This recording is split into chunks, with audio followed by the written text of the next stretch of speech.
Hey guys, tonight we begin with something a little darker. A time of plagues, punishments, and pottage. We're diving into what life was really like during the Middle Ages. Forget the castles and chivalry Hollywood sold you. The truth? You probably wouldn't last a single day. So before you get comfortable, take a moment to like the video and subscribe, but only if you genuinely enjoy what I do here. And let me know in the comments where you're tuning in from and what time it is for you. It's always fascinating to see who's joining us from around the world. Now, dim the lights, maybe turn on a fan for that soft background hum, and let's ease into tonight's journey together. Congratulations, you've just woken up in the year 1325. The good news? You're alive. The bad news? So are the fleas. Your bed is a half-rotted straw mattress stuffed with bugs and hay that smells like a barn floor, because it was a barn floor 3 months ago. There's no memory foam, no pillows, and definitely no Egyptian cotton sheets. Just a wool blanket that hasn't been washed since last winter, and now weighs roughly as much as a small cow from the accumulated grime. You blink awake as the church bell clangs in the distance. It's the medieval version of an alarm clock, only louder and somehow even less merciful. Your home is a wooden hut with one room, no windows, and a charming open-concept floor plan where your family, livestock and domestic insects all share the same space. The smell? Oh, it's a fragrant symphony. A subtle blend of stale beer, human sweat, goat, and something you pray isn't mould, but know in your soul probably is. Scented candles haven't been invented, and even if they were, they just melt on your dirt floor. You try to stretch, but immediately regret it, because the air is freezing and your joints ache. You're 22 years old, which in medieval terms is roughly middle-aged. Your spine creaks like an old wooden door, and your knees sound like a bag of rocks being shaken by a confused peasant. Getting out of bed is a gamble. The floor is either wet from last night's rain, which leaks through the thatched roof, or crusty from something your neighbour's chicken did. Either way, your bare feet are now part of the ecosystem. Oh, and privacy. What's that? Your entire family, and maybe a random cousin who just never left, are waking up beside you. There's no bedroom, no curtains, no me time. Just communal everything. Welcome to morning in medieval Europe, where you're never truly alone, because parasites, rodents, and 8 other people are always with you. And this is just how your day starts. It only gets worse from here. So, you've managed to crawl out of your medieval haystack of horrors. Congrats. Now nature calls. And it's not calling politely. It's screaming. Here's the part where you start missing the modern bathroom. There's no toilet, no seat, no toilet paper, no flush, not even a mildly resentful plunger in the corner. In the 14th century, relieving yourself is an adventure, a social experiment, and often a small public event. If you're a peasant, your bathroom is likely a wooden bucket behind the house, which is already full because Uncle Wolfstan had a rough night after eating bad turnips. The smell is biblical. You hold your breath, do your business, and then, here's the kicker, toss it into the street. Yes, the street. You're supposed to shout something like "Gardez-loo" before dumping it out the window.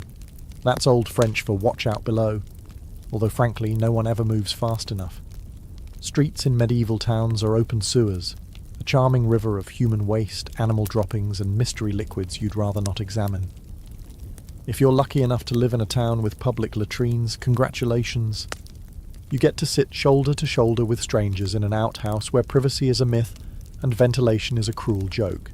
You might make small talk, but try not to breathe too deeply. Toilet paper? Never heard of it. Most people wipe with straw, leaves, rags, moss, or, if they're feeling especially indulgent, a scrap of wool.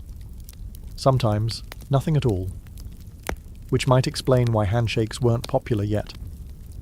And if you're in a castle, surely it's better, right? Well, sort of. You might have a garderobe, a hole in the wall that drops your waist directly into the moat. Great idea. Except that your enemies know this, and yes, attackers sometimes climbed in through the waist chute, Talk about entering through the back door.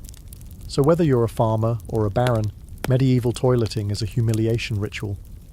It's cold, it's public, it's dangerous, and it's never not disgusting. One slip on a wet stone path, and you're face first in humanity's leftovers, and you still haven't brushed your teeth. But we'll get to that next. You survived the toilet. You deserve a reward, right? Maybe a nice breakfast? Something warm, delicious, comforting? Sorry, this is medieval Europe. Nothing is comforting here. Breakfast, if you can call it that, is a grim affair. There are no eggs Benedict, no coffee machines sputtering awake, and certainly no avocado toast. You sit down, or squat near the fire, to a wooden bowl of something that looks like it was scraped off a muddy boot. Welcome to your daily ration of pottage. Pottage is a thick, gloopy stew made of whatever you can find. Grains, root vegetables, maybe a few beans if you're lucky. It's been simmering in the same pot for days, sometimes weeks, and new ingredients are just dumped on top of the old ones. It's less of a recipe and more of an ongoing edible experiment. On the side, a hunk of bread so hard it could deflect arrows. It's made from coarse rye or barley flour, often bulked up with sawdust, ground up acorns or other creative ingredients, because wheat is a rich man's fantasy. This loaf is not your friend. You don't slice it, you negotiate with it. What about drinks? You're not sipping orange juice or an oat milk latte. You're drinking beer. Yes, beer. At 6 a.m. Why? Because the water is teeming with parasites and filth. So you start your day with weak ale, low alcohol, high survivability. Kids drink it too.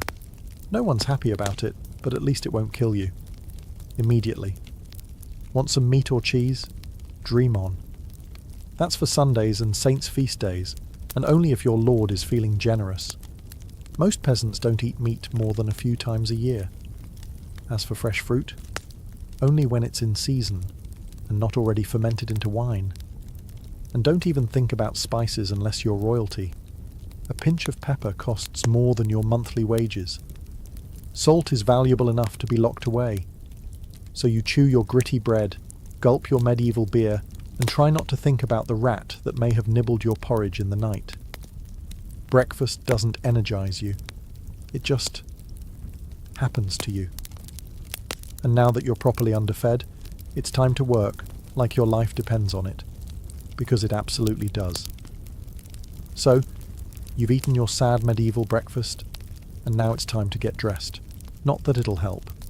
Your wardrobe consists of exactly one outfit. One. It's a rough wool tunic or linen shift that you've worn every day for months, possibly years. There's no such thing as seasonal fashion. There's just wear this until it disintegrates or gives you a fungal infection. Underwear? Optional. If you're lucky, maybe a linen undertunic. If you're not, well, you're going commando under layers of scratchy, sweaty wool, all lovingly stitched together by someone who probably had no idea what a seam was supposed to look like. There's also no washing machine, no soap, and absolutely no dry cleaner in sight. So your clothes are stained, stiff, and scented, like a compost pile that's been left to marinate in a pigsty. Even if you wanted to wash them, it's not easy. You'd have to haul water from a river or, well, heat it over a fire, scrub your tunic on a board with ashes or lye, and hang it in the sun, which is out approximately 3 days a year. And don't get me started on shoes. If you own any, they're made of untreated leather, barely stitched together, and offer as much arch support as a banana peel. Most peasants just go barefoot, through mud, through dung, through medieval landmines, aka sharp rocks and disease puddles. All this means one thing. Your skin hates you. You itch constantly. Fleas, lice, and bedbugs live rent-free on your body. Everyone has them. Nobles, lousy, monks, itchy, children, walking insect farms. No one escapes. You'll be scratching your armpit with a wooden spoon while chatting with the local priest, and no one will even bat an eye. Your skin is raw from rubbing, your scalp a battlefield of bites, and if you develop a rash, well, too bad. There's no dermatologist, no hydrocortisone, no one to tell you it's probably scabies. You just keep on suffering. And if you're lucky enough to not get an infection, great. That rash will simply accompany you for the next 6 months like an unwanted medieval sidekick. Now that you're dressed in misery and wrapped in discomfort, it's time to head outside and start working yourself to death. Now that you're fully dressed in itches and damp wool, it's time to flash that morning smile. Except, you don't. Because in the Middle Ages, smiling is a dangerous game. Not emotionally, dentally. There's no toothbrush, no toothpaste, no mouthwash, no floss. The concept of oral hygiene is about as popular as bathing, which is to say, not very. Some people might chew on a twig or rinse with wine or vinegar, but for the most part, your teeth are on their own, and they're not doing well. By the time you hit your mid-20s, your smile looks like something pulled from a haunted crypt. Cavities are rampant, gums are swollen. And those aren't just food stains on your teeth. That's decay. You have more rot in your mouth than a medieval root cellar. Sugar, while not yet everywhere, is becoming more common among the rich. Imported at great cost, mostly used in small cakes or to show off wealth. If you're a noble, congratulations. You get to rot your teeth faster than the peasants. If you're poor, you'll do it slowly over time with fermented bread, gritty porridge, and years of hard chewing. Toothaches? Get used to them. They're like medieval weather, always there in the background. The kind of pain that makes you consider praying, drinking, or pulling the tooth out yourself with a pair of pliers. And that's not a joke. That was the actual treatment. Dentists didn't really exist, but barber surgeons did. Yes, the same guy who cuts your hair is also pulling your molars out by candlelight with an iron hook and zero anesthesia. Infected tooth? Hope you like fevers, because without antibiotics, it can easily turn into sepsis and kill you. From a toothache. That's right. The same thing that sends us to a pharmacy today could be your funeral in the 1300s, and there's no relief on the social front either. Kissing? Good luck. Halitosis, bad breath, is everywhere. If you're single, you're not judged by your smile. You're judged by your land and your livestock. In short, your mouth is a battlefield, and it's losing the war. Now that your teeth are throbbing, let's head outside. Because your real job, the one that will break your back, is just getting started. Time to head to work.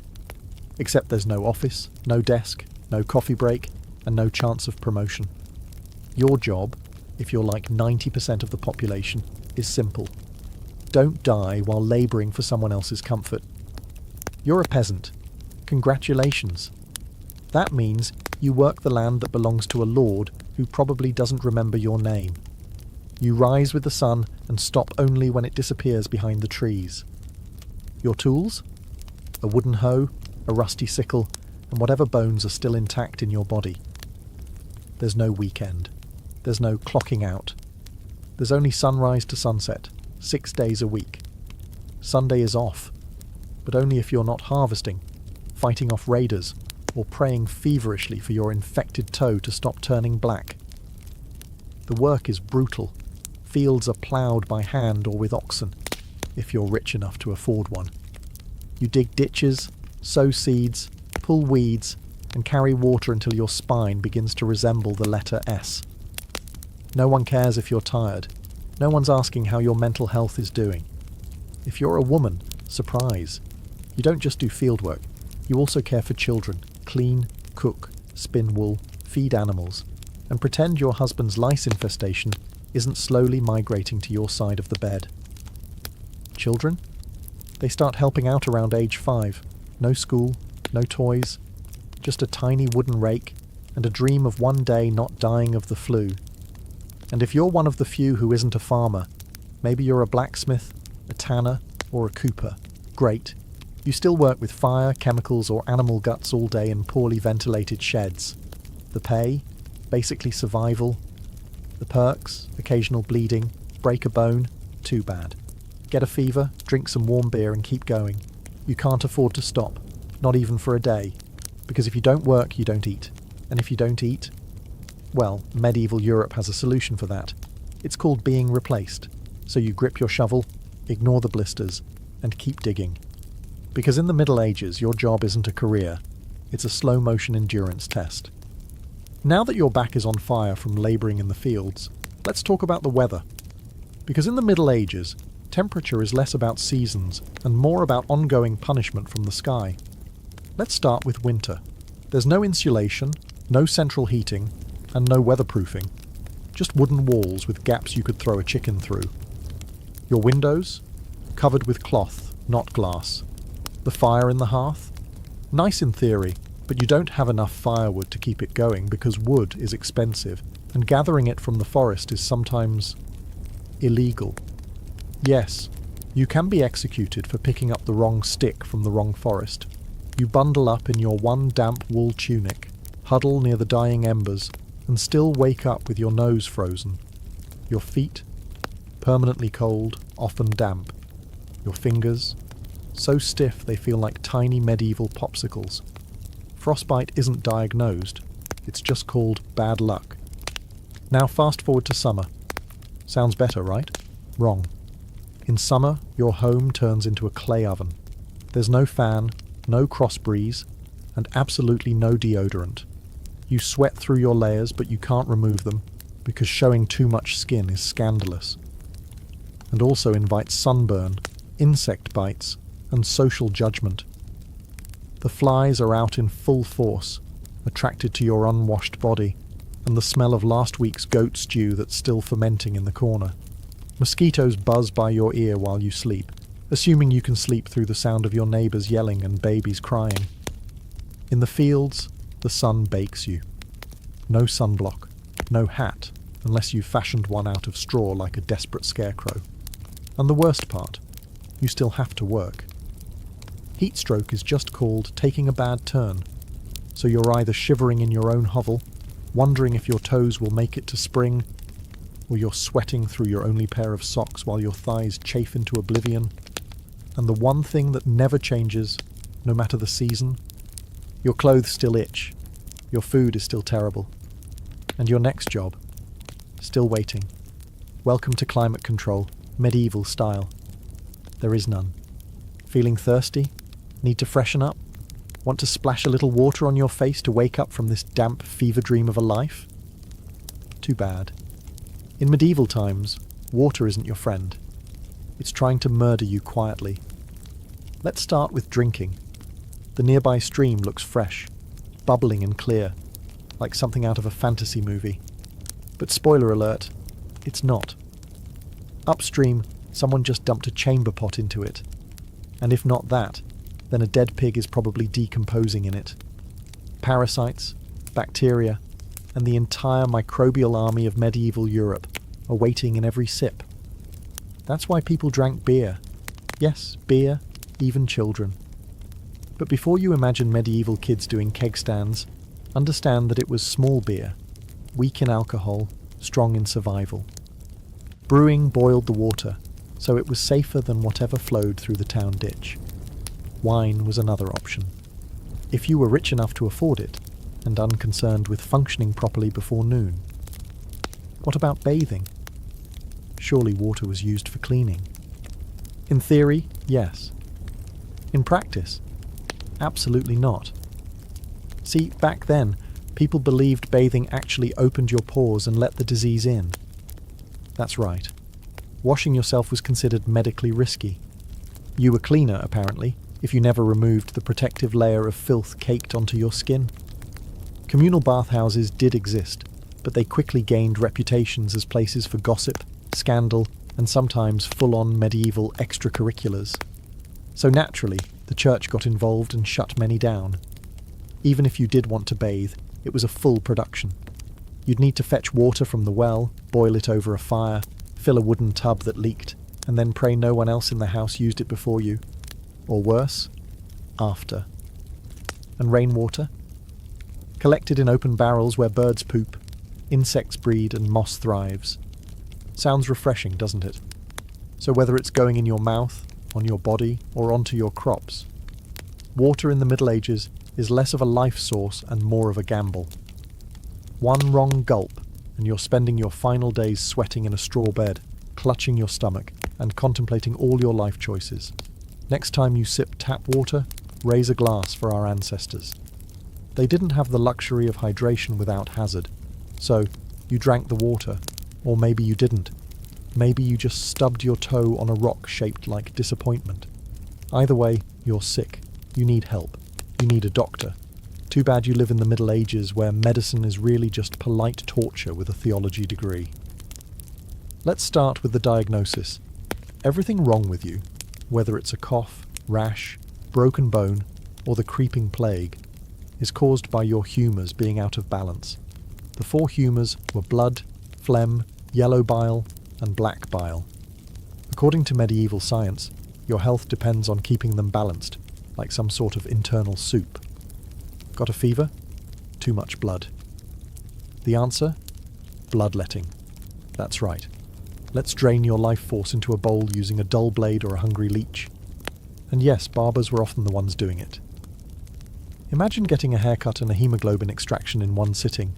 2 for 1, baby. Feeling sad or anxious. That's clearly an excess of black bile. The cure? Laxatives. Maybe a warm herbal purge. Or just prayers and a cold compress while everyone avoids eye contact with you and starts carving your coffin. Now, if you break a bone or get a nasty wound, you're in real trouble. There's no anesthesia, unless you count passing out from pain. Surgery is done with knives that haven't been cleaned since the Crusades. Tools are heated over fire not for sterilization, but because they just look scarier that way. Antibiotics? Centuries away. Germ theory? Not invented yet. They think disease comes from bad air, or God being annoyed with your moral failings. Got a stomachache? Must have been your sinful thoughts. Hope you like confessing while vomiting. If your condition gets worse, you'll be treated with more leeches, possibly some crushed beetles, and a priest at your bedside giving last rites just in case. At this point, they're preparing for the cure known as death, and if by some miracle you recover, everyone just assumes God took pity on you. The doctor takes full credit and the leech gets promoted. So yes, in the Middle Ages, medicine is less about healing and more about surviving the cure. After a long day of labour, lice, and leeches, it's finally time to eat. You shuffle back to your hovel, stomach growling, ready for the one joy left in life, a warm meal. Bad news. Your meal is probably trying to kill you. Let's begin with the basics. Food preservation doesn't really exist. There's no fridge, no freezer, just salt, smoke, or the hope that winter air keeps things fresh. Your meat, if you're lucky enough to have any, has been hanging for days, covered in flies, marinated in questionable brine, and possibly shared with a rat or 2. Bread is the cornerstone of the medieval diet, but even that isn't safe. In bad harvest years, desperate peasants bulk it up with bark, sawdust, or even clay to make it stretch. And if it's rye season, there's a bonus. Ergot, a fungus that causes convulsions, hallucinations, and sometimes death. It's like eating bread laced with LSD and tetanus. Vegetables? Only if they're in season. And you know what's always in season? Turnips. So, many. Turnips. Boiled, mashed, or floating in pottage, which, if you remember from Chapter 3, is basically a hot swamp of mystery ingredients that's been simmering since your great-grandfather's funeral. Fruit might be available in the fall, but it rots quickly, and sugar is rare, expensive, and hoarded by the rich to show off their blackened teeth. Dairy is another gamble. Fresh milk spoils in hours. Butter and cheese fare better, but they're loaded with bacteria. People eat them anyway because, frankly, it's either that or chew your boot leather. And let's talk about seasoning. Spices like pepper, cinnamon or nutmeg, worth more than gold. For the average peasant, flavour comes from onions, salt, if you're lucky, and pain. Most meals taste like wet burlap sprinkled with sadness. But food isn't just a health hazard. It's a political one. Game animals belong to the Lord, not you. Caught poaching a rabbit, you could be fined, imprisoned, or even executed. That's right, your dinner could get you hanged. So as you sit down to eat your grey stew by flickering firelight, remember, every bite is a risk. but you eat anyway, because in the Middle Ages, food doesn't nourish, it tests you. It's evening now. You've worked, suffered, and barely digested your suspicious stew. You might think the day is winding down, but don't get too relaxed, because God is watching. So is the priest.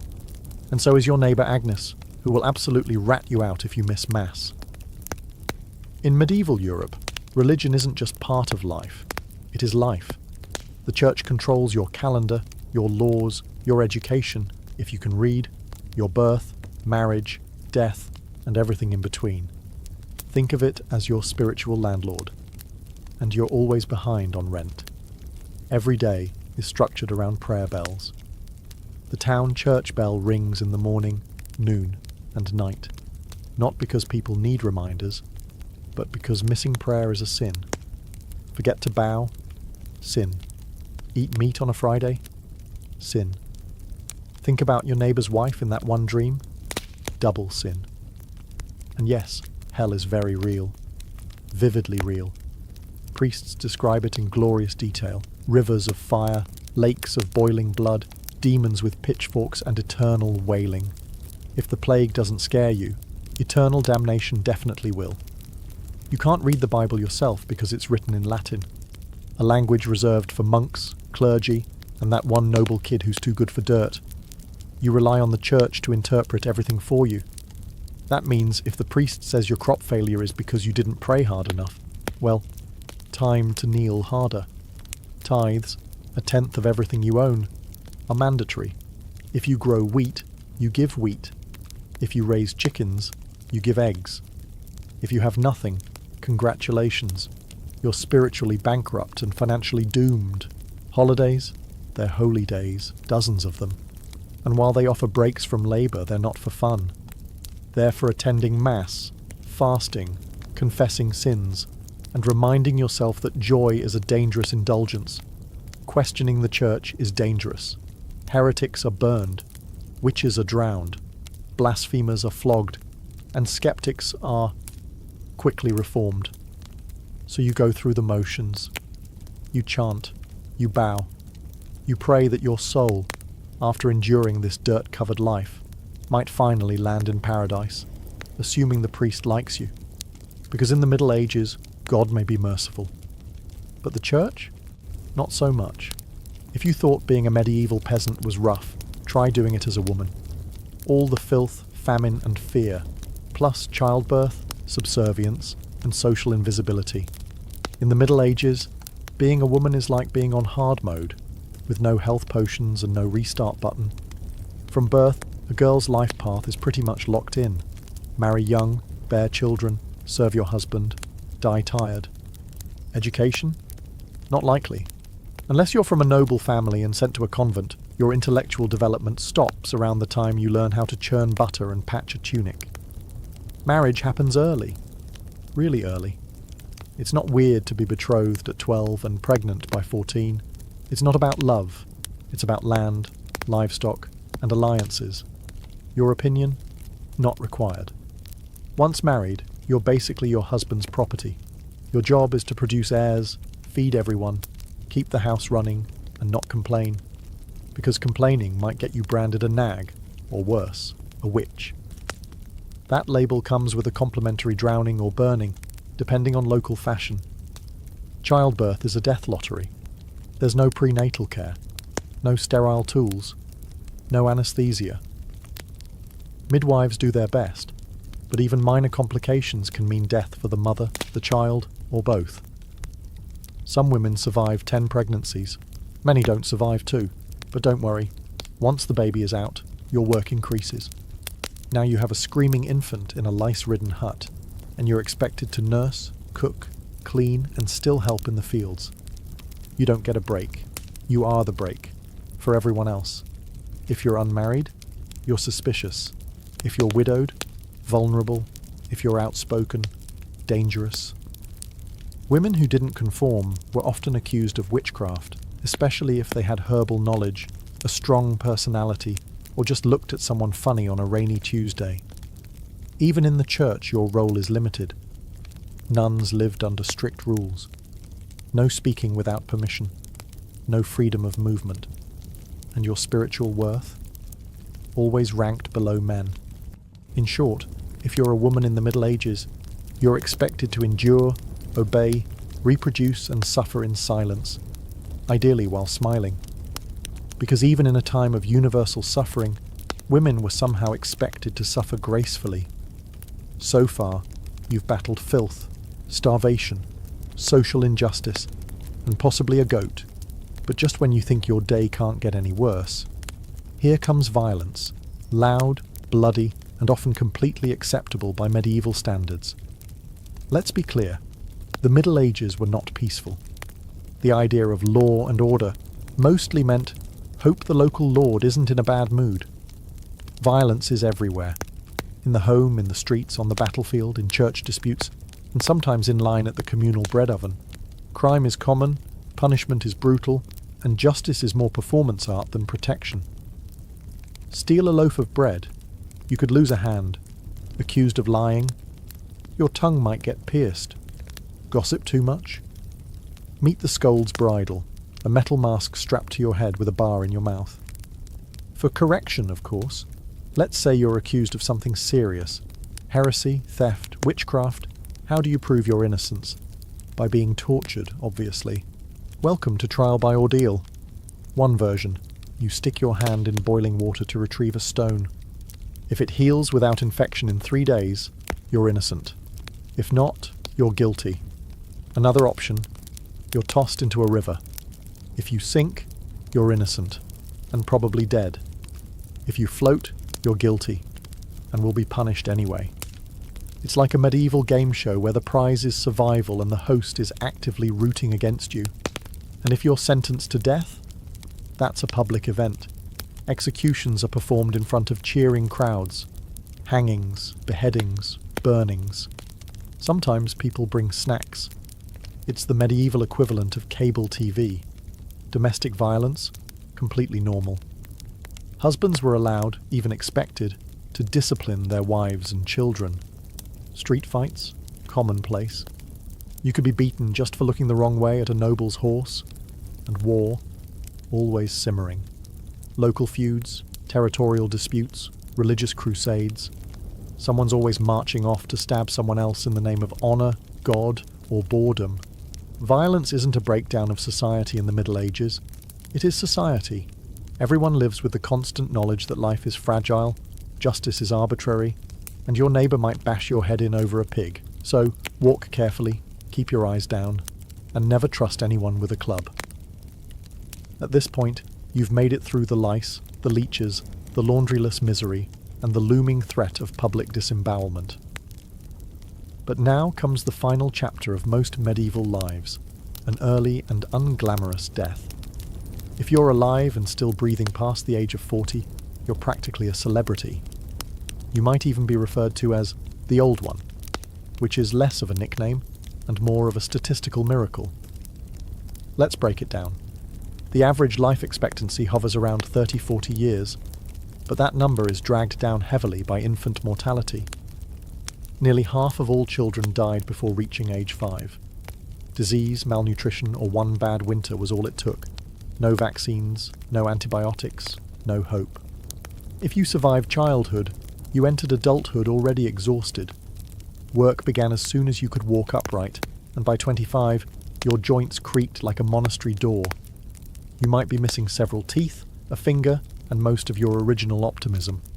Women faced a particularly deadly gauntlet: childbirth. It was one of the leading causes of death for medieval women. No pain relief, no medical intervention, just prayer, hot water, and someone holding your hand while you bled out on a straw-stuffed cot. For men, the dangers were different, but equally relentless. Farming accidents, infections from minor wounds, a neighbour's drunken rage, a crusade gone sideways. Even walking to the market could be risky if you crossed paths with a bored bandit or an angry tax collector.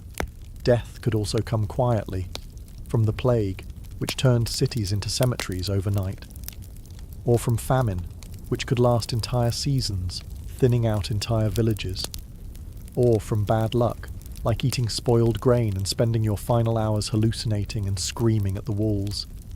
And funerals? You were lucky if you got one. Bodies were often buried quickly to avoid disease. No embalming, no polished coffins, just a hole, a few murmured prayers, and a shallow mound of earth, if there was enough space left in the churchyard. So yes, in medieval times, life was brutal, short, and constantly under siege by death in all its casual forms. You didn't retire, you just stopped showing up. And speaking of exits, let's move on to your final chapter. The medieval dream dies. So, how's your day been? You've woken up in filth, relieved yourself into a bucket, brushed your teeth with wishful thinking, nearly passed out from hunger, worked until your spine cried for mercy, scratched your way through itchy wool, prayed to not get plague, and barely dodged a public execution for owning a squirrel. Welcome to a single day in medieval Europe. Still dreaming of becoming a knight? Think again. That romanticised version of the Middle Ages, gallant swordsmen, noble ladies in towers, heroic battles and feasts in candle-lit great halls. It's a myth polished by fairy tales and fantasy books. In truth, the medieval world was gritty, cruel, and deeply unfair. Hierarchy was everything. If you were born poor, you stayed poor. If you were born rich, congratulations. You had a better chance of surviving, but you were still one bad soup away from dysentery and a hasty burial. Even the nobles weren't immune to misery. Castles were drafty stone refrigerators filled with fleas, smoke, and politically motivated marriages.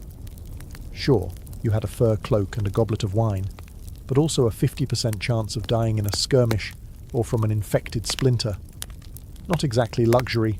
The simpler times weren't simple. They were relentless. Everything took longer. Everything hurt more. Everything, from childbirth to chewing, came with consequences. Life was survival, not leisure. And if you did find a quiet moment to think, to dream, to imagine something better, there wasn't much you could do with it.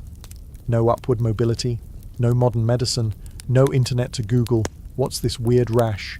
You lived, suffered, worked, and died within a 10-mile radius of where you were born. But here's the wildest part. Through all of this, people still laughed, sang songs, told stories, fell in love, and found meaning. Not because life was easy, but because humans are stubborn like that. Even in the darkest chapters, they made space for light. So tonight, when you slip into your clean bed with indoor plumbing, antibiotics, and central heating, maybe say a quiet thank you to the modern world, and to your ancestors who fought rats, famine, and feudalism, so you wouldn't have to. Long before she was Catherine the Great, Empress of all Russia, mistress of reform, and icon of ambition, she was simply Sophie.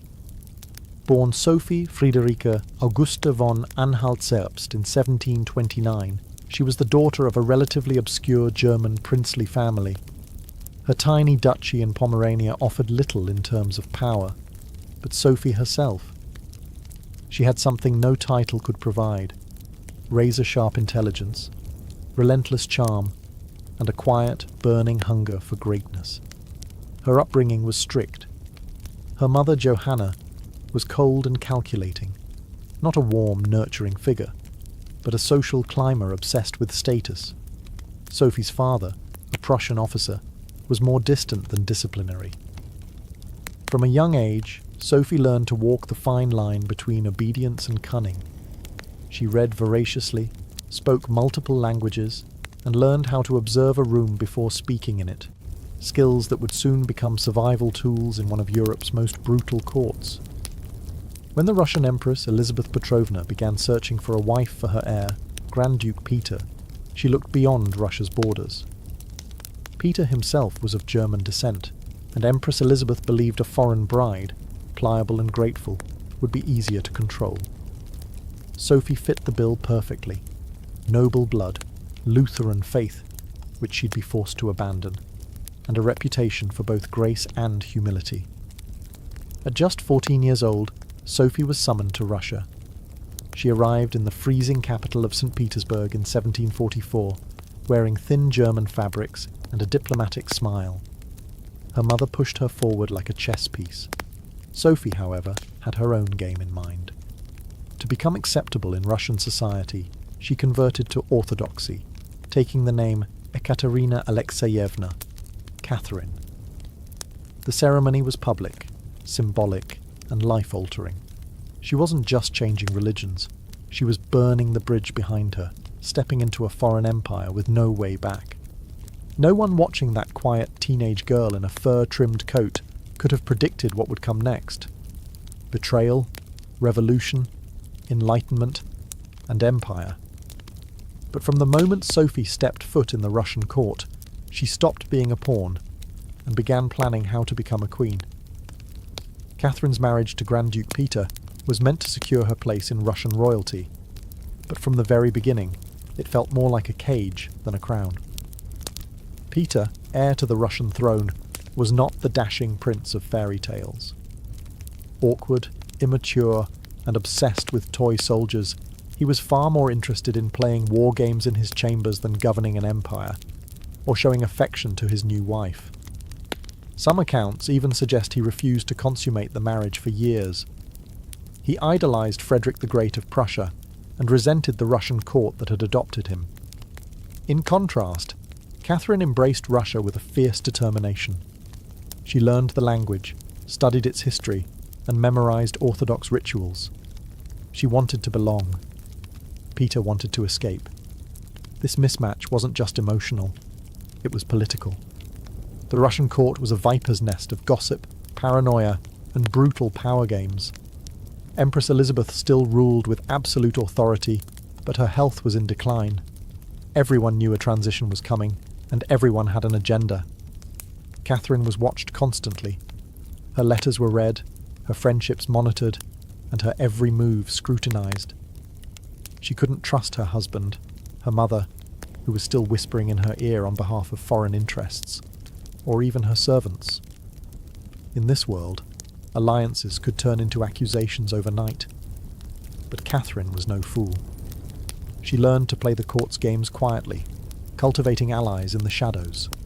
She charmed military officers, made friends with scholars, and developed a reputation for dignity and restraint, a stark contrast to her husband's childish tantrums and open contempt for Russian traditions. Behind closed doors, Catherine began reading Enlightenment thinkers like Voltaire and Montesquieu. While others saw her as a young consort, she was building a vision, not just for herself, but for Russia, a nation of strength, education, and reason. But there was one problem. The longer Peter lived, the longer Catherine remained in limbo, a powerless wife to a man unfit to rule. So she waited, observed, and planned. She knew the Russian throne wouldn't be inherited. It would have to be taken.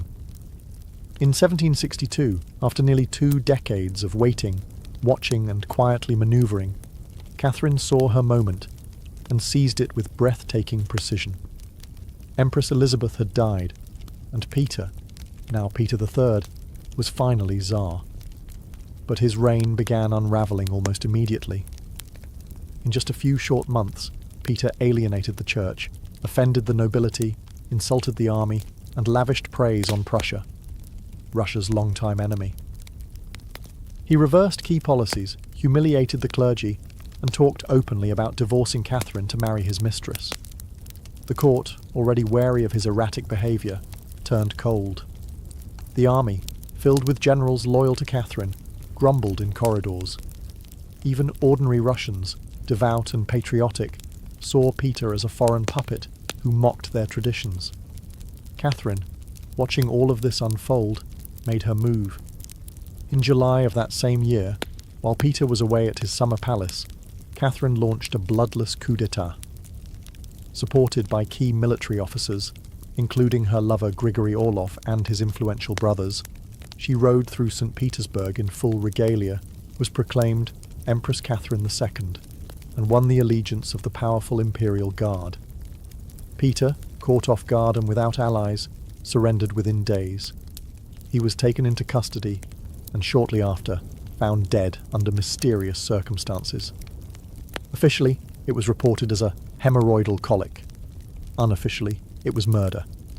Catherine was now empress, not by birth, not by marriage, but by will, wit, and audacity. It was unprecedented. A foreign-born woman with no legitimate claim had taken the Russian throne without a single battle. But her real challenge was just beginning. She had to transform that bold grab for power into a lasting legacy. Would Russia accept her? Would the nobility respect her? Could she hold the empire together without falling victim to the same fate as her husband? Catherine understood that power gained through intrigue could be lost just as easily. She needed to rule not as a schemer, but as a visionary. And so began her transformation, from a careful conspirator to a reforming empress, one who would redraw borders, embrace the Enlightenment, and redefine what it meant to be a woman in power. Once Catherine had the crown, she could have rested on her power, but she didn't. She had something bigger in mind than simply sitting on a throne. She wanted to transform Russia, and not just militarily or politically, but intellectually. While Peter had worshipped Frederick the Great and toy soldiers, Catherine idolized Voltaire, Diderot, and the bold thinkers of the Enlightenment. She believed in reason, progress, education, and the role of a monarch as a servant of the people, even if she herself ruled with absolute authority. Catherine didn't just read Enlightenment philosophy, she lived it. She corresponded directly with Voltaire for over 15 years, flattering him while defending her autocracy. She invited Diderot to her court and even purchased his entire library to support him financially. Behind closed doors, she pored over legal texts, debated reforms, and crafted policies to modernize the empire. Her early reign was filled with efforts to codify Russian law. She formed the Legislative Commission in 1767, an ambitious project intended to rewrite the entire legal code of Russia. Catherine's own nakaz, or instruction, was a political manifesto in disguise, one that spoke of equality before the law, the dangers of torture, and the responsibility of rulers to serve the common good. For an empress in 18th century Russia, it was radical. But Enlightenment ideals had to survive the realities of Russia, a vast, feudal, deeply conservative land, ruled by nobles who liked their serfs exactly where they were, beneath them. Catherine knew this. While she advocated reform, she moved carefully. She abolished some forms of torture, expanded access to secular education, and built schools and libraries. But she also reaffirmed the nobility's control over their serfs to keep them loyal. This was Catherine's balancing act, a philosopher queen in public, a practical empress in private. She walked a tightrope between ideology and survival, between the shining salons of Paris and the gritty politics of Moscow. Her vision for Russia was bold, but always calculated. In many ways, Catherine wasn't trying to make Russia European. She was trying to make Russia modern, on her terms. And that meant reform, yes, but with an iron hand in a velvet glove. Catherine wasn't content with reforming Russia from within. She wanted to expand it outward, to make it an empire worthy of fear, admiration, and envy. Where Peter the Great had opened a window to the west, Catherine aimed to knock down the walls. Under her leadership, Russia's borders stretched wider than ever before. She waged wars not just to defend her crown, but to reshape the map of Europe. One of her most significant campaigns was against the Ottoman Empire. These wars, fought in waves throughout the 1760s and 1770s, weren't just about territory. They were about influence. Catherine saw herself as the liberator of Orthodox Christians living under Muslim rule and as the rightful protector of Eastern Europe. Under generals like Alexander Suvorov and Grigory Potemkin, Russia captured key regions including Crimea, the northern coast of the Black Sea, and access to warm water ports, something Russian Tsars had coveted for generations. These victories weren't just military, they were symbolic. With each conquest, Catherine sent a message. Russia was no longer the distant, backward cousin of Europe. It was a continental force. She also turned her gaze westward. In a series of deals and diplomatic maneuvers, Catherine participated in the partitions of Poland, carving up the struggling Polish-Lithuanian Commonwealth along with Austria and Prussia. By the end of the Third Partition in 1795, Poland was erased from the map, and Russia claimed vast new lands and millions of new subjects. But Catherine didn't just conquer with armies. She also colonized with ideas. New cities were built, trade routes were expanded, German settlers were invited to cultivate Russian farmland. The empire became a mosaic, from the icy Baltic to the sun-drenched shores of the Black Sea. And through it all, Catherine remained the central force, reading reports, issuing orders, and personally overseeing the shape of her expanding empire. Critics would accuse her of being power-hungry, even imperialistic. But to Catherine, expansion wasn't ambition, it was destiny. A great ruler, she believed, was measured not just by ideas but by borders. She didn't just want to rule Russia. She wanted to remake it as a civilized empire, feared by its enemies, respected by its peers, and loyal to her alone. For all her brilliance and power, Catherine the Great was just as famous for what went on behind palace doors. And no, not all of it was whispered in libraries. Catherine's private life became one of the most talked about aspects of her reign.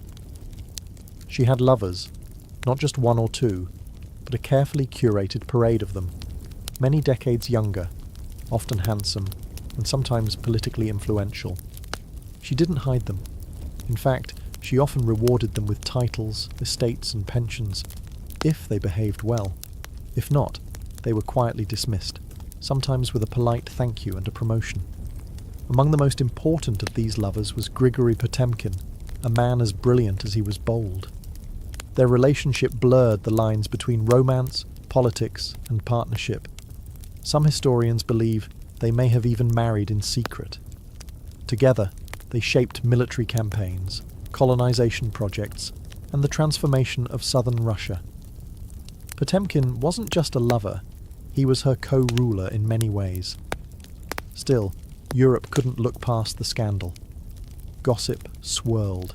Satirical pamphlets painted her as lustful, insatiable, even unhinged. And after her death, the rumours only got worse, the most infamous being the completely false and grotesque tale involving a horse, spread by her enemies to smear her legacy. But why the obsession? Simple. Catherine was a woman who wielded power unapologetically, and in a world where female rulers were expected to be either saintly virgins or tragic figures, she refused to play the role. She lived, loved, and ruled on her own terms, and that made her dangerous. Ironically, while her critics painted her as immoral, Catherine herself was deeply philosophical about love and sexuality. She believed pleasure was a natural part of life, and that personal relationships didn't have to threaten public responsibility. She separated emotion from governance, a feat few male rulers managed. In reality, her liaisons were often strategic. She surrounded herself with men who were loyal, capable, and politically useful, and when they ceased to be, she let them go, usually with a smile and a generous retirement. Catherine's love life didn't weaken her rule. It was part of her strategy, a blend of passion and power that made her unforgettable, envied and feared. For all her charisma and control, Catherine's reign was not without peril, and in 1773 that peril came in the form of a bearded Cossack named Yemelyan Pugachev. He was no ordinary rebel. Pugachev claimed to be none other than Peter III, Catherine's dead husband. According to him, he had survived the coup and now returned to reclaim the throne from the German usurper. It was absurd. Peter was long gone. But to Russia's oppressed and exhausted lower classes, the claim didn't need to be true. It just needed to offer hope. Pugachev promised liberation, an end to serfdom, lower taxes, and land for the common people. His words lit a fire across the Volga River region, especially among Cossacks, peasants, and old believers. In a time when the gap between nobles and serfs had widened brutally, his promises sounded like salvation. The Pugachev rebellion became the largest peasant uprising in Russian history. Towns were taken, fortresses fell, Nobles were slaughtered. For a terrifying moment, it seemed as if the empire itself might fracture. Catherine was shaken. This wasn't a foreign war she could win with cavalry and treaties. This was a revolt from within. Her own people, rising against the system she ruled. But Catherine didn't panic. She acted. She dispatched professional military forces to crush the rebellion, ruthlessly. Pugachev's forces were defeated in 1774. He was captured, displayed in an iron cage, and eventually beheaded in Moscow, a public warning to all who dared follow. Afterward, Catherine doubled down on order and control. Her dreams of liberating the serfs quietly faded into silence. The rebellion had shown her the limits of enlightenment in a country still shackled by feudalism. She now leaned harder on the nobility, who offered loyalty in exchange for absolute control over their serfs. This was a turning point. The empress who once quoted Voltaire now prioritized stability over philosophy. Reform became cautious, surveillance increased. Rebellion, even whispered, was to be stomped out before it had breath. Pugachev may have lost his head, but he left behind a warning that haunted Catherine, that power built on inequality could only hold so long before the storm came crashing through. By the time Catherine the Great approached the final years of her life, she had ruled Russia for over 3 decades, longer than any female ruler in Russian history.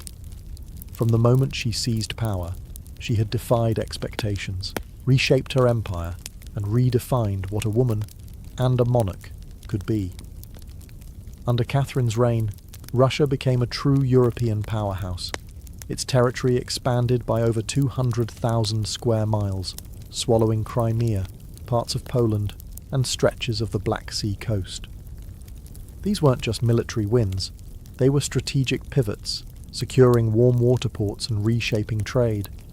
But her legacy wasn't only drawn on maps.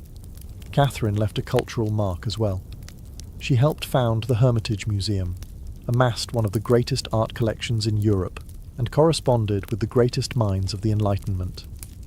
Her court became a centre of sophistication, art, and intellectual ambition. In a country often viewed as backward by Western Europeans, Catherine put Russia firmly on the cultural map. She modernised education, founding schools for girls, and promoted the printing of books. She introduced smallpox inoculation to Russia, even publicly receiving the vaccine herself, an act of scientific bravery in her time. Yet, her reign was also one of contradictions. While she admired Enlightenment ideals, she never freed the serfs. In fact, she extended serfdom deeper into Russia's territories. Her reforms, while impressive, remained mostly top-down, designed to polish the empire without truly transforming its foundations. Still, Catherine's rule brought stability and ambition. She understood that power was not inherited. It was crafted, managed, and constantly defended. She ruled not by divine right, but by force of will, political brilliance, and relentless calculation. She was called many things: a usurper, a tyrant, a reformer, a seductress. But above all, she was effective. When she died in 1796, Russia was wealthier, larger, and more formidable than it had been in centuries. She left behind a throne secure, an empire expanded, and a legend that would endure for centuries. Catherine didn't just reign, she ruled, with intellect, strategy, and an unapologetic grip on history. And in doing so, she became more than an empress. She became a myth. For all her power, expansion, and enduring legacy, Catherine the Great was still, at her core, a woman navigating a man's world and reshaping it in her image. Behind the imperial portraits and state decrees was someone deeply aware of how precarious her position was. She was not born Russian. She came to the throne through a coup. She ruled an empire that didn't want a woman in charge, and yet she not only endured, she thrived. Catherine was never content to be ornamental. She read constantly, wrote endlessly, and never stopped learning. Her daily schedule was intense. Hours of reading reports, corresponding with foreign powers, editing state papers, and managing a court filled with rival factions. She wasn't content to simply sit on the throne. She worked the throne like a stateswoman born to it. She was also, in many ways, lonely. She surrounded herself with courtiers, lovers, and artists, yet wrote in her memoirs of how few people she could truly trust. Her son Paul, whom she distrusted and kept away from state matters, grew into a man she feared would undo all her progress. Her greatest emotional partnership, with Grigory Potemkin, faded into deep friendship, but his death in 1791 left a wound that never truly healed. Catherine crafted her image carefully. She understood the power of narrative, and wielded it better than most monarchs of her age. She posed as Mother of Russia, enlightened monarch, warrior empress, and lover of the arts. But beneath those roles was a woman who had endured rejection, betrayal, scandal, and rebellion, and kept going. When she died in 1796, she left behind an empire transformed, but also questions. Could she have done more to end serfdom? Were her Enlightenment ideals compromised by politics? Was she more reformer or ruler? History remembers her by the title she never gave herself: the Great. It wasn't because she was flawless, or kind, or just. It was because she took power and wielded it on her own terms, in a time and place where women weren't supposed to have any. She didn't just wear the crown, she rewrote what it meant to deserve one. In the humid depths of the Chiapas jungle in southern Mexico, the ruins of Palenque whisper stories from the ancient Maya world. Towering temples rise above the canopy, their limestone faces eroded by time, but still brimming with secrets. And in 1994, one of those secrets revealed itself. A team of Mexican archaeologists, led by Fanny Lopez Jimenez, was surveying Temple Three, a relatively modest pyramid, next to the more famous Temple of the Inscriptions, the burial site of the mighty king Pakal the Great. Temple III wasn't expected to hold much, until they noticed something odd: a sealed, hidden chamber beneath the structure. No looters had touched it. It was pristine. When the archaeologists broke through and lowered themselves inside, they found a stone sarcophagus resting in silence. The air was heavy with the weight of centuries. As they opened the lid, red dust rose like smoke. Brilliant, shocking red. The interior was covered in powdered cinnabar, a toxic mercury sulfide used ceremonially by the Maya. And lying within that crimson cloud was the skeleton of a woman. She had been buried with care and reverence. Her bones were fragile but intact, her skull still wearing a jade mask, and her body surrounded by funerary offerings. Necklaces, diadems, ear spools, all crafted from jade and shell. Everything about the burial screamed royalty. Yet no name was inscribed, no glyphs identified her. It was one of the richest female burials ever found in Mesoamerica. And yet, it was a total enigma. Why was she buried in red powder? Who was she? Was she a queen, a priestess, or perhaps even Pakal's wife? The researchers called her the Red Queen, and the name stuck. But even with modern forensics, they couldn't say for sure who she was, only that she had lived around the 7th century, during the golden age of Palenque. Unlike most Maya tombs, hers had been hidden, untouched, and purposefully isolated.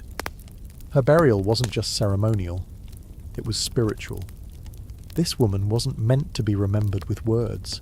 She was meant to be remembered through ritual, through colour, and through the mystery she left behind.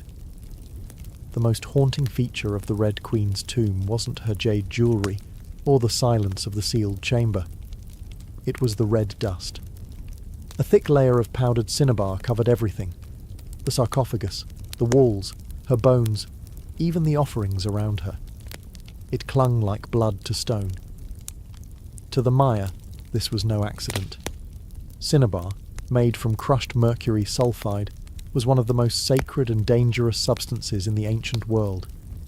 Its vibrant red colour wasn't just visually striking, it symbolised blood, rebirth, and the life force that connected the human and divine realms.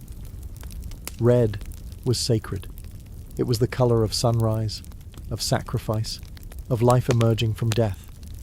And it wasn't just symbolic, it was spiritual. Covering the dead in cinnabar was a ritual meant to transform the body, preserving it not for eternity, but for transition.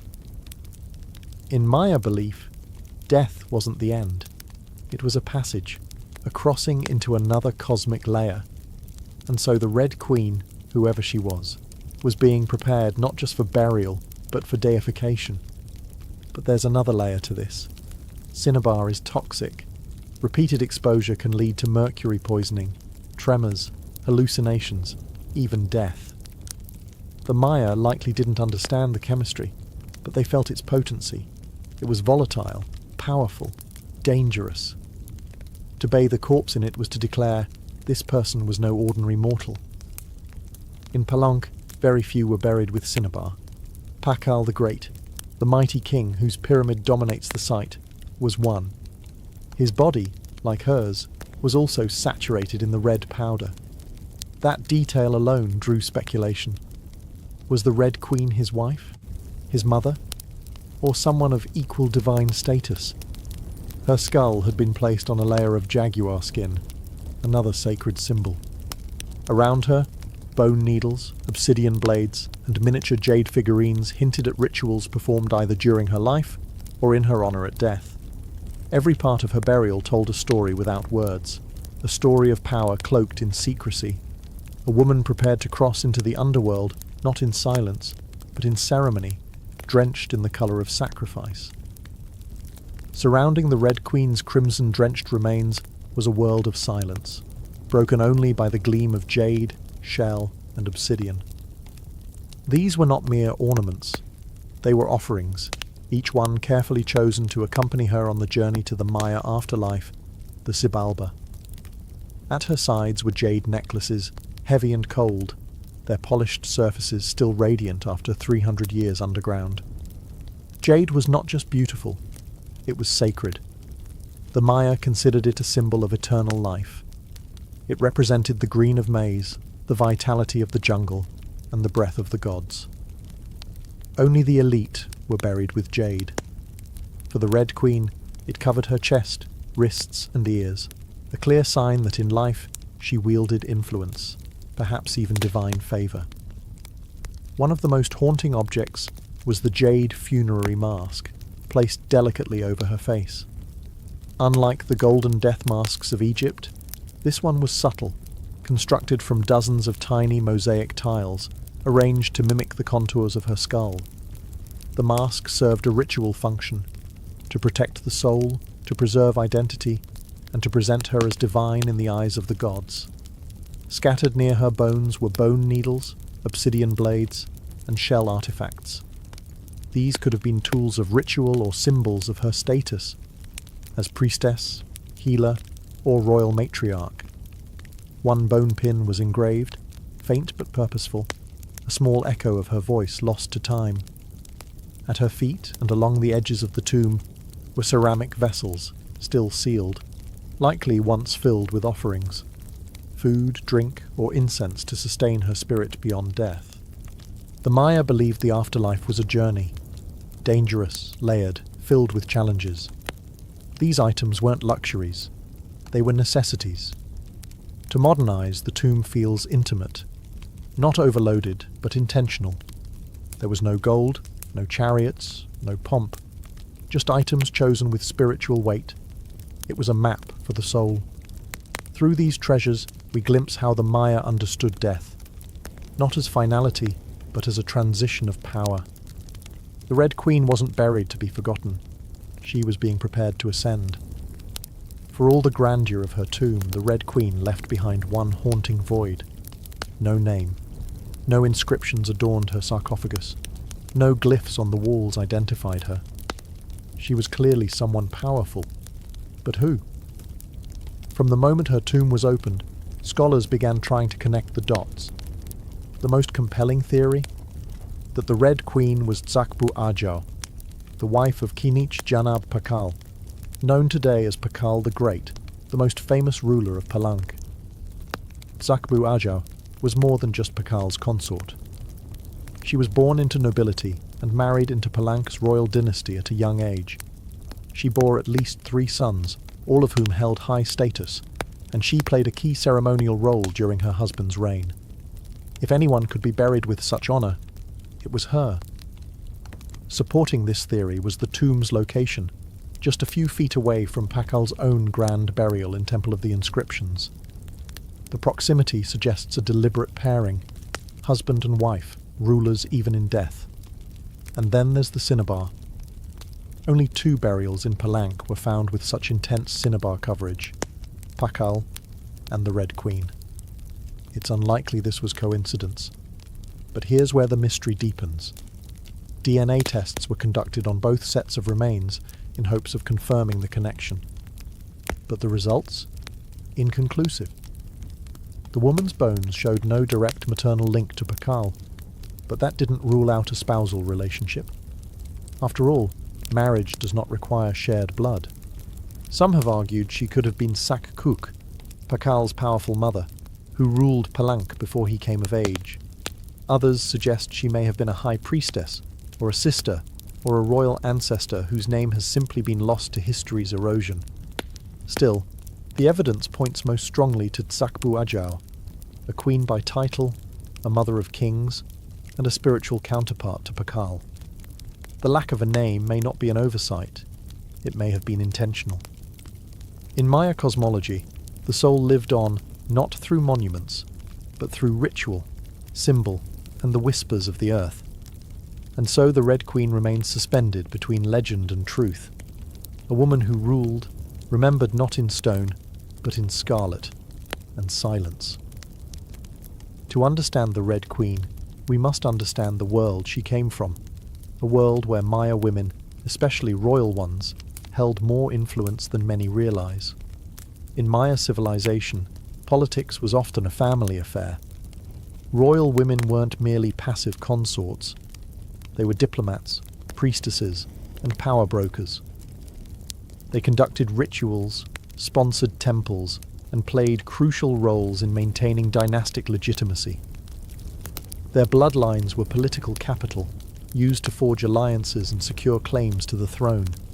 Take Sak Kuk, for example, the mother of Pakal the Great. When the throne of Palank was left vacant, she took power herself and ruled as Queen Regent until her son came of age. She wasn't a placeholder. She was a ruler in her own right, issuing decrees and overseeing construction projects. Without her, Pakal may never have risen at all. And she wasn't an anomaly.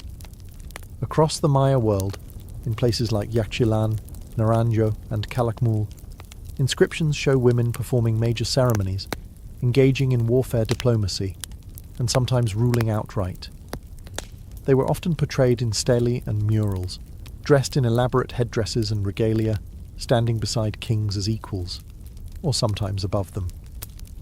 Their words were carved in glyphs. Their names were remembered, until they weren't. By the time Spanish conquistadors arrived centuries later, much of that memory had eroded. The colonial lens saw native women as silent figures in a male-dominated world, but the archaeology tells a different story, one of complex gender roles, where power was negotiated, not simply inherited. This context casts the Red Queen in a new light. She may not have ruled in name, but her burial, rich, sacred, and positioned beside Pakal, suggests she was a central pillar in the royal order. Her jade mask wasn't just decoration. It was a symbol of identity, of power held in life and protected in death. Her bloodline may have been the very glue that held Palanka's dynasty together. In Maya civilization, a queen wasn't just a queen. She was a keeper of sacred lineage, a voice in ceremony, and often the bridge between gods and men. The Red Queen may be nameless, but in her world, she was never voiceless. The Red Queen wasn't just buried with treasures. She was buried in architecture rich with purpose, layered with Maya cosmology, ritual symbolism, and intentional design. Her tomb wasn't merely a grave, it was a gateway to eternity. Her body was discovered inside Temple Third, one of the smaller pyramids within the heart of Palenque, yet its proximity to Temple of the Inscriptions, the resting place of Pakal the Great, is telling.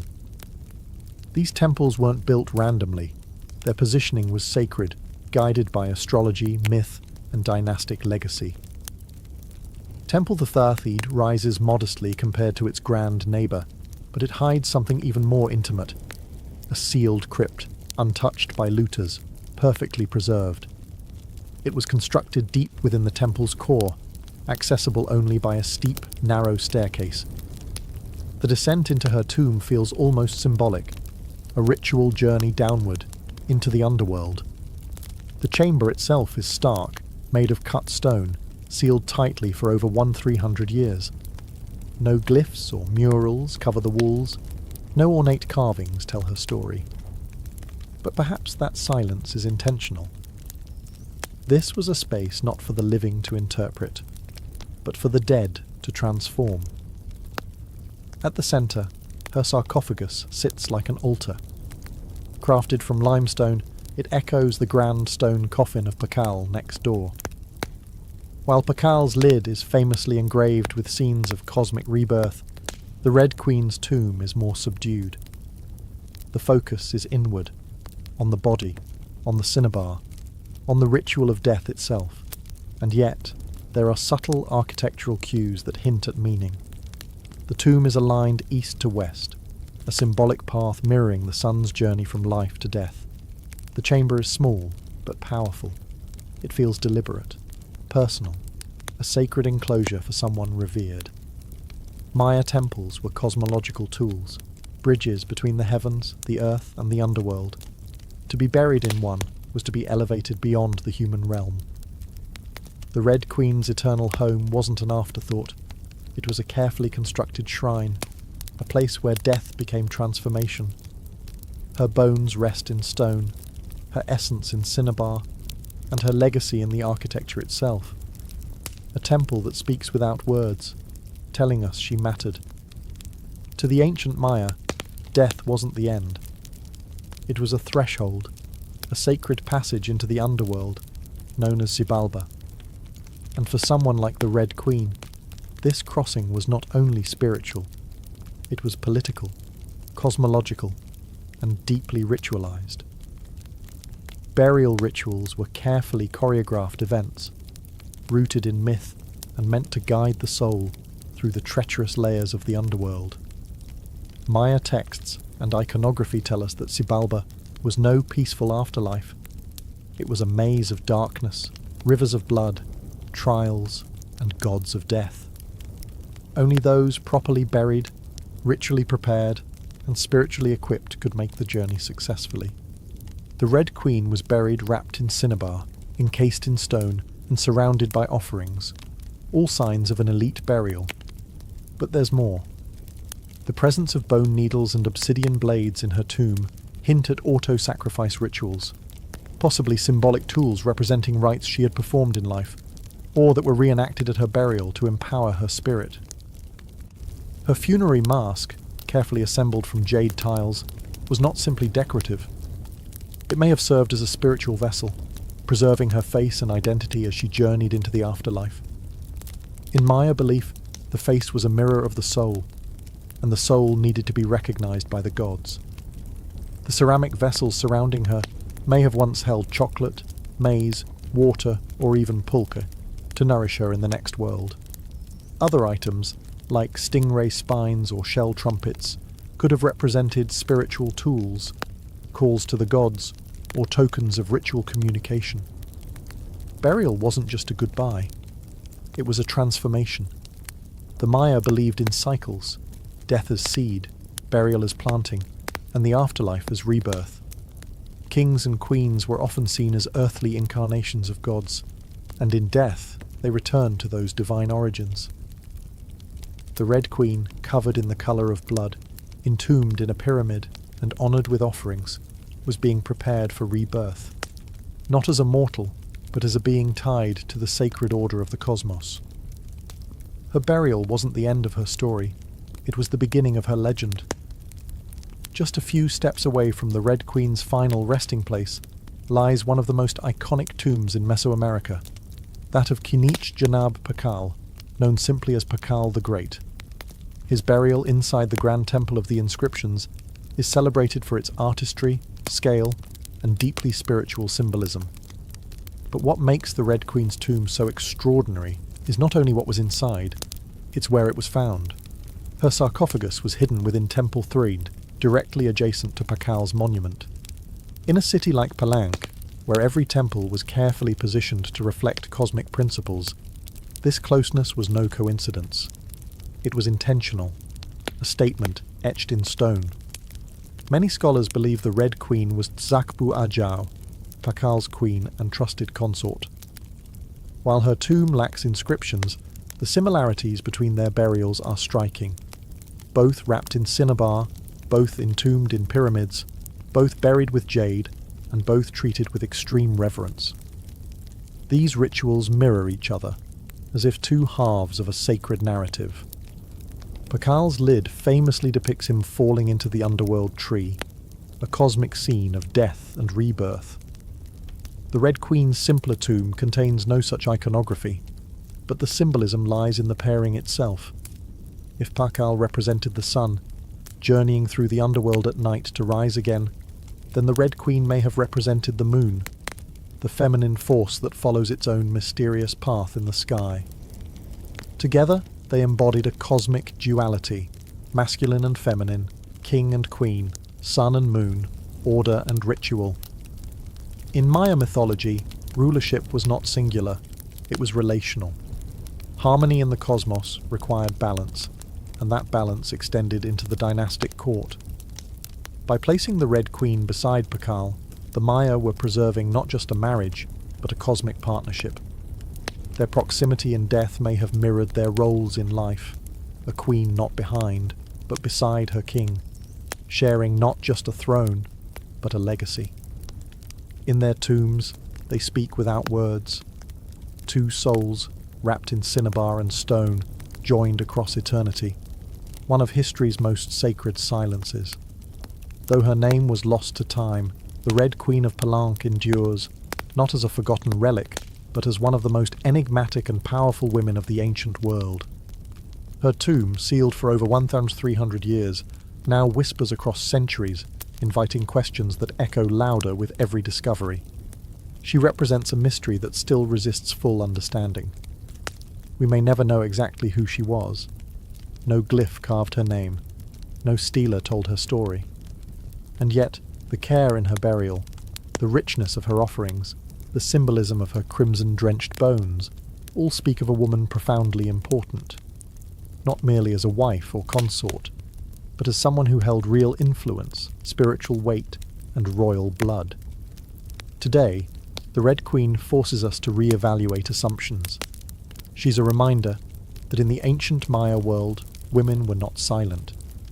They led rituals, governed cities, and shaped dynasties. While kings like Pakal have long taken the spotlight, the Red Queen's re-emergence reminds us that power did not belong to men alone. It flowed through mothers, queens, priestesses, and visionaries. Her legacy is more than the treasures she left behind. It's the conversation she started among archaeologists, historians, artists, and storytellers. Every jade bead, every layer of cinnabar, every architectural choice in Temple Threed tells us something deliberate. This woman mattered, and perhaps that's the most extraordinary part of her story. Not what we know, but what we still don't. The Red Queen teaches us that history isn't just a collection of facts, it's a living puzzle, a shared human longing to connect with the past. In that sense, her legacy is still unfolding.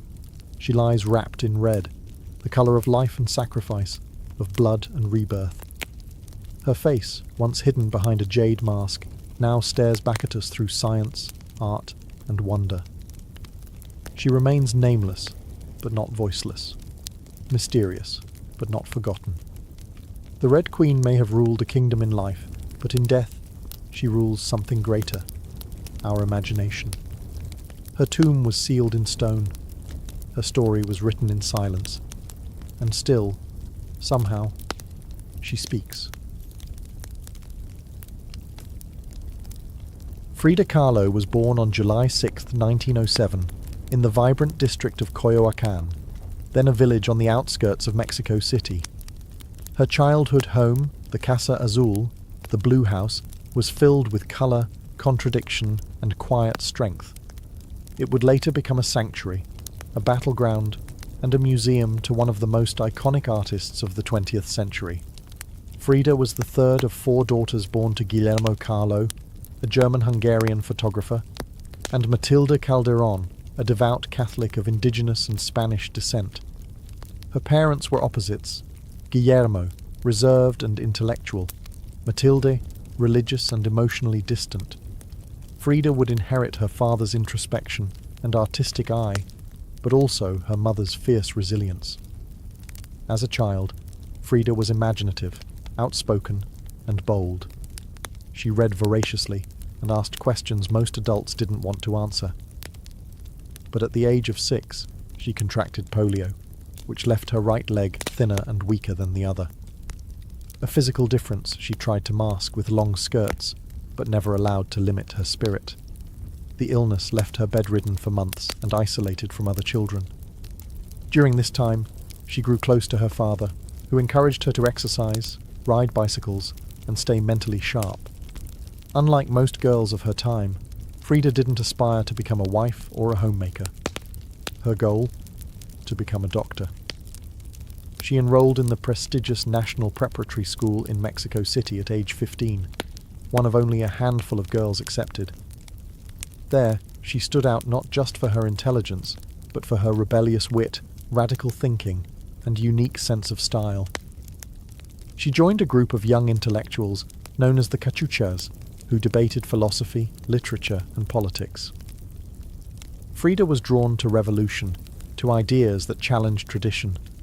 But even in those early years, before the bus crash that would define her body, and before the fame that would define her legacy, Frida Kahlo was already painting herself into the world, with sharp edges, unapologetic ideas, and an identity too big to fit inside anyone else's expectations. She wasn't just growing up in Coyoacán, she was preparing to remake herself entirely. On September 17, 1925, Frida Kahlo's life was split in two: the girl she had been and the woman she was forced to become. That afternoon, she boarded a wooden bus with her boyfriend, Alejandro Gomez Arias, after school. They were laughing, teasing each other, and probably arguing. Frida never did anything halfway. But moments later, the bus collided with a streetcar, and in an instant, her future unraveled into pain, metal, and silence. The crash was horrific. The streetcar crushed the bus against a wall, splintering wood and flinging passengers. Frida was impaled by an iron handrail. It entered her left hip and exited through her pelvis.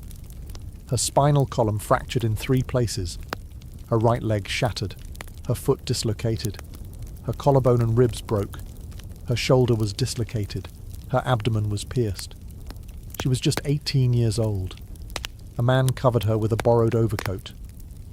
Someone else noticed her body was sparkling, not from blood, but from the gold powder she had been carrying in a pouch. It had exploded on impact, dusting her broken form in what looked like glittering ash. Frida was taken to the Red Cross hospital and underwent numerous surgeries over the following months. She spent weeks in a body cast, flat on her back, immobile, writhing with infection and uncertainty. The future she'd imagined, of becoming a doctor, slipped further away with every passing day. But in that stillness, something began to stir. Her father gave her brushes. Her mother rigged a special easel to hang above her bed. A mirror was placed on the canopy so she could see herself.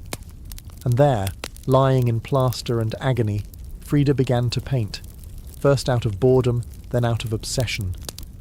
Her first subjects were her own reflection, because she was all she had. But what emerged wasn't vanity. It was survival.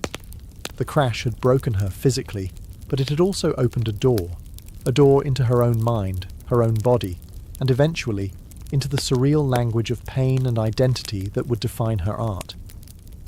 The girl who wanted to heal others now began healing herself, one brush stroke at a time. As Frida Kahlo lay encased in plaster and steel, a body fighting itself with every breath, she began to paint. What started as a form of therapy soon became a language, and that language was deeply personal, brutally honest, and often hard to look at. Which was precisely the point. Frida didn't paint pretty flowers or polite landscapes. She painted pain. Her pain. Physical, emotional, and existential. Her first subjects were self-portraits, not because she was vain, but because, as she famously said, "I paint myself because I am so often alone, and because I am the subject I know best." Her early works were small in scale, painted on tin or wood panels, inspired by Mexican retablos, devotional paintings meant to tell stories of suffering and miracles. Frida turned this tradition inward. Her body became the canvas. Her emotions became the altar. She painted herself as split, as pierced, as bleeding. In one painting she is impaled by nails, like a modern-day martyr. In another, she floats in a barren landscape, tethered to a broken column, a metaphor for her shattered spine. She painted herself weeping, fractured, decapitated, and bare, but never passive, always watching. Her pain was not sanitized. She painted the ugliness of trauma with beauty, defiance, and even humor. Each piece was a reclamation of her body, her experience, and her identity as a woman in a world that often tried to define her. But Frida wasn't just telling her story. She was inventing a new kind of visual narrative, one that blended Mexican folk art, surrealism, medical illustration, and symbolism. Her paintings became dreamlike autopsies of her soul, framed in color, culture, and myth. By the time she recovered enough to walk again, albeit painfully, Frida was no longer the girl who had wanted to be a doctor. She was an artist, and her art was unlike anything anyone had seen. She had taken the worst thing that had ever happened to her and turned it into a source of creation. Frida Kahlo didn't just paint her pain. She made the world look at it, and in doing so, she turned suffering into a sacred act of self-expression. In 1928, still recovering, still painting, and just 21 years old, Frida Kahlo met the man who would become the most profound and turbulent relationship of her life, Diego Rivera. He was 20 years her senior, already Mexico's most famous painter. Massive in both stature and presence, Rivera was a giant of Mexican muralism, known for his sweeping, politically charged frescoes that told the story of the Mexican people. Frida had seen his work before. She admired it. But now she wanted his opinion of her work. She brought her paintings to him at the Ministry of Education, interrupting his scaffolded work to ask bluntly, "Do I have talent?" Diego took one look and said yes, and not just out of kindness. He recognized in her something rare, an unfiltered voice, raw and unpretentious, full of rage, irony, pain, and beauty. They began a relationship that was as consuming as it was creative.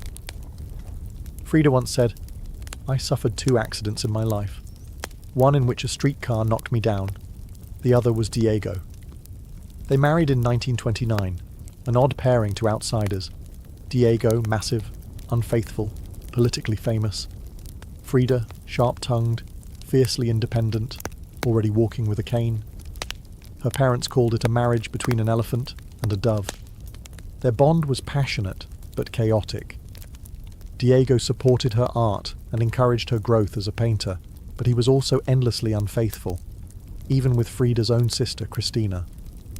Frida was devastated, and in return, she took lovers of her own, both men and women, including rumoured affairs with Leon Trotsky and painter Georgia O'Keeffe.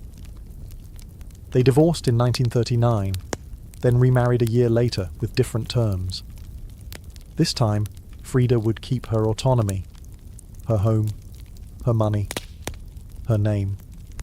Their second marriage was less about traditional love and more about creative partnership and mutual understanding. Despite the betrayals and the heartbreak, Diego remained a constant force in Frida's life. He challenged her, he wounded her, But he also believed in her, as an artist, as a revolutionary, and as a woman who could redefine what painting could be. Together, they were not peaceful, but they were legendary. In the 1930s, Frida Kahlo followed Diego Rivera on a journey north to San Francisco, Detroit, and New York as he completed high-profile mural commissions. These years abroad brought her face to face with American industrialism, wealth, and the contradictions of capitalism, and they left her with deep political discomfort. Frida was a proud Mexican nationalist, a committed communist, and an admirer of indigenous traditions. The opulence she witnessed in the United States, especially while the Great Depression ravaged much of the country, only deepened her sense of disillusionment. In letters home, she mocked the culture's materialism and obsession with appearances. She missed the grit, colour, and contradiction of Mexico. While Diego painted enormous murals on factory walls, Frida began to paint smaller, quieter revolutions, deeply personal works on tin and canvas. Her style solidified, sharp, surreal, emotional, and intimate. It was during this time that she produced some of her most iconic self-portraits. Frida didn't just paint herself for vanity. She painted herself to survive. Her identity became her landscape. With her body constantly in pain from her accident, multiple surgeries, and a failed pregnancy in Detroit, she turned inward. Her portraits showed her bleeding, fragmented, exposed. Yet her face was always calm, always direct, unapologetic. One of her most powerful works, Henry Ford Hospital, shows her lying on a hospital bed, crying, surrounded by floating symbols of loss. A fetus, a snail, medical equipment, a cracked pelvis. It was raw, graphic, and deeply emotional, a canvas that bled with truth. Back in Mexico, Frida immersed herself in leftist politics. She and Diego welcomed Leon Trotsky into their home while he lived in exile. Frida wore Tijuana dresses, traditional indigenous garments, not just as fashion, but as a political and cultural statement. Her art was never disconnected from her beliefs. Her identity, her body, and her ideology all intertwined in her work. While Rivera was painting murals of revolution, Frida painted its human cost, the body in pieces, the mind on fire, and the self always staring back. In exile and in illness, she became not just a painter of pain, but a painter of resistance. When Frida Kahlo returned to Mexico in the late 1930s, she was no longer just Diego Rivera's wife. She had become something else entirely. A force, an artist whose work radiated with raw honesty, surreal symbolism, and cultural identity. Back in her homeland, she stepped fully into herself. Her Casa Azul in Coyoacán became a sanctuary of colour and contradiction. Bright cobalt walls, yellow trim, Aztec statues in the garden, monkeys and parrots wandering freely. The house was a living extension of Frida's imagination. It was a blend of tradition and rebellion, elegance and earth. Here, she surrounded herself with pre-Columbian artifacts, ex-votos, folk art, and revolutionary books. She wore bold Tijuana dresses, wove flowers into her hair, and painted amid the scent of copal incense and the sounds of mariachi on the street outside. This period marked an explosion of creativity. Her paintings became more intricate, more symbolic, and more political. Works like the two Fridas revealed a divided self, one in European dress with a bleeding heart, the other in indigenous clothing, strong and composed. It was Frida's visual autobiography, a portrait of love, loss, and heritage. In 1939, she exhibited her work in Paris, where artists like Picasso, Breton, and Kandinsky praised her fiercely original style. But even among the surrealists, Frida stood apart. When André Breton tried to label her as one of their own, she pushed back. "They thought I was a surrealist," she said, "but I wasn't. I never painted dreams. I painted my own reality." She painted Mexico, not the romantic postcard version, but the living, breathing country she adored. Her work pulsed with symbolism, skeletons, hummingbirds, hearts, thorns, corn, and blood. She honored the indigenous roots of her homeland while unmasking the violence of its past and present. But even as her artistic voice grew stronger, her health continued to decline. Multiple surgeries, infections, and chronic pain became daily realities. Still, she painted through it, propped up in bed, torso bound in corsets, fingers clenched around the brush. Frida had returned to Mexico not to rest, but to reclaim her power, through paint, through politics, and through her fearless embrace of the self. As the 1940s wore on, Frida Kahlo's body continued to betray her. Her spine was deteriorating. Her right leg was constantly infected. She underwent more than 30 surgeries in her lifetime, often in grueling succession. At times, she was bedridden for months, encased in body casts or immobilized by traction devices that stretched her bones apart. But still, she painted. Each canvas during these years became both a release and an act of resistance. Her works grew darker, more defiant. She painted with a clarity sharpened by pain, refusing to hide behind metaphor. In The Broken Column, she presents herself split down the middle, her body pierced with nails, a cracked ionic column replacing her spine. Yet her face is stoic, her gaze unflinching. Pain for Frida was no longer just a subject. It was her companion, her antagonist, her muse. Her political voice also grew louder. She joined the Mexican Communist Party, marched in demonstrations, wrote fiery letters, and called out imperialism and injustice. When her health no longer allowed her to walk, she appeared at protests in a wheelchair, defiantly holding signs and shouting slogans. In 1953, Frida was given her first solo exhibition in Mexico, a long overdue celebration of her art. But her health was so fragile, doctors told her she couldn't attend. So she did what only Frida would do. She arrived by ambulance, carried in on a stretcher, and placed in the center of the gallery on her hospital bed. Dressed in traditional finery, surrounded by her own work, she greeted guests with tequila, laughter, and that fire still burning in her eyes. Her final paintings were both childlike and harrowing. In Marxism Will Give Health to the Sick, she painted herself wearing a steel corset, cradled by the hands of Marx, casting away symbols of oppression. Her last known work was a still life of sliced watermelons, one piece bearing the words, "Viva la vida," long live life. Even in the face of death, she remained defiant, joyful, and political. Frida Kahlo's last portraits weren't just self-portraits. They were acts of revolution, painted in pain, but always signed with life. On July 13, 1954, at the age of 47, Frida Kahlo died in the same place she had been born, La Casa Azul in Coyoacán.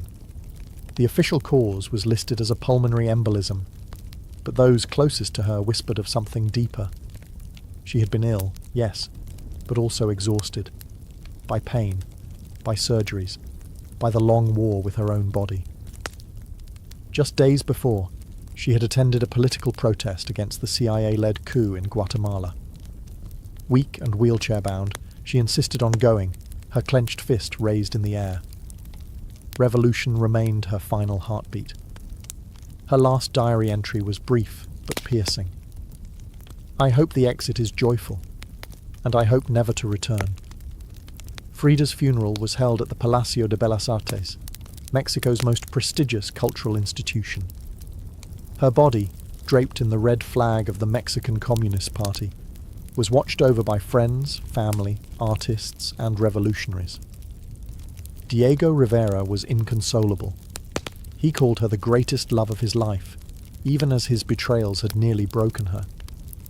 But in the years that followed her death, something extraordinary happened. Frida Kahlo refused to disappear. At first, her name was whispered only in art circles.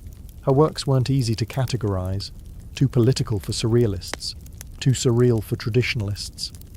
But slowly, her image, her story, and her defiance began to resonate. Through the 1970s and 1980s, as feminist scholars and activists reclaimed forgotten voices, Frida's became louder. She wasn't just a painter anymore. She was a symbol of pain turned into beauty, of feminism born through resistance, of Mexican identity celebrated without apology, of queerness, disability, revolution, and authenticity. Her face, unibrow, gaze, flowers in her hair, became iconic. Her home became a museum. Her diary became a sacred text. And her paintings now hang in the world's greatest museums. Frida Kahlo had lived much of her life in Diego's shadow. But in death, she stepped forward. She didn't just leave behind paintings. She left behind a mirror and dared us all to look, not with pity, not with fear, but with fire. Today, Frida Kahlo's face is everywhere. Printed on t-shirts, painted on murals, turned into dolls, memes, posters, and icons. Her signature unibrow, her flower-crowned hair, her direct gaze, all instantly recognizable. But what makes her legacy powerful isn't just that people know her face, it's that they recognize the truth behind it. Frida didn't try to be flawless. She didn't fit into boxes. She wasn't conventional, and she didn't care to be. In a world that demands perfection, she gave us realness. Raw, messy, vibrant, angry, joyful, contradictory realness. She celebrated what made her different: her disability, her queerness, her politics, her culture, and turned it into art that transcended borders and decades. She's become more than an artist. She's a global symbol of defiance, feminism, cultural pride, and creative resistance. For queer communities, she's a fearless bisexual icon who lived openly and unapologetically in a time that demanded silence. For women, she's a reminder that power doesn't require permission. For disabled artists, she's proof that pain can fuel the brush, not stop it. And for Mexico, she's a daughter reclaimed, fierce, folkloric, and forever part of the national soul. Her paintings, once dismissed as too strange or too personal, are now among the most revered in the world. Works like The Two Fridas, Self-Portrait with Thorn Necklace and Hummingbird, and The Broken Column aren't just seen, they're felt deeply by anyone who has ever suffered and needed to turn that suffering into something sacred. She lived in the margins and turned them into centre stage. She embraced contradiction. A communist who wore gold, a woman betrayed who loved again, a body in pieces with a soul unbreakable. And through it all, she painted, not just with colour, but with conviction. Frida Kahlo never asked to be a symbol. She simply told the truth about herself, and in doing so, told the truth for millions of others who had never seen themselves reflected in art before. Now, when we see her face, we see courage, we see colour, we see resistance, we see Frida, not gone, but immortal.